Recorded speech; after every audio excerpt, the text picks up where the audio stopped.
Sir जैसे कि बिन मौसम जो बरसात हुई है, उसको लेकर किसानों की फसल पर कुछ नुकसान हुआ, उसको लेके आपके द्वारा निरीक्षण भी किया, क्या कुछ हुआ है सर?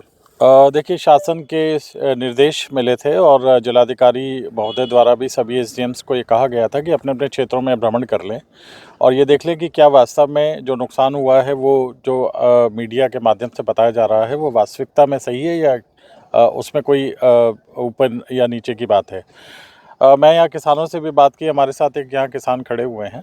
तो इनका ना लगभग 12-13 बीघे का इनका खेत था। तो जो देखा गया मौके पे, तो नीचे जो ज़मीन में तली में था, गीलापन होने की वजह से उसको नुकसान हुआ है।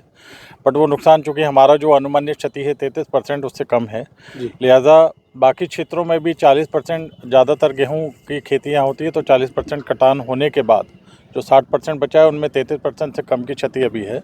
और 2 दिन मौसम ज़्यादा ख़राब रहा, 2 दिन 4 से लेके 7 तारीख तक। लेकिन 7 तारीख के बाद से चूँकि अब उम्मीद जगी है कि कुछ धूप है, किसानों को जो नुकसान नीचे तली पे जो गेहूँ था उसका ज़रूर हुआ है, बट वो अनुमन्य सीमा से कम होने के कारण अभी फ़िलहाल हम लोग वेट कर रहे हैं कि यदि कोई और अन्यथा स्थिति ना उत्पन्न हो प्राकृतिक रूप से, तो हम लोग इसमें फिर मदद करेंगे। सर क्या सुनिश्चित की गई होगी मदद, कितना परसेंट उनको देना होगा अगर नुकसान होता है तो? देखिए जो अभी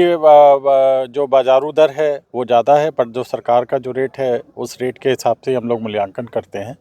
और इसमें लेकिन ये देखा जाता है कि 33% से ज़्यादा क्षति है तो उस स्थिति में दिया जाता है। परंतु चूंकि अभी आसपास के क्षेत्रों में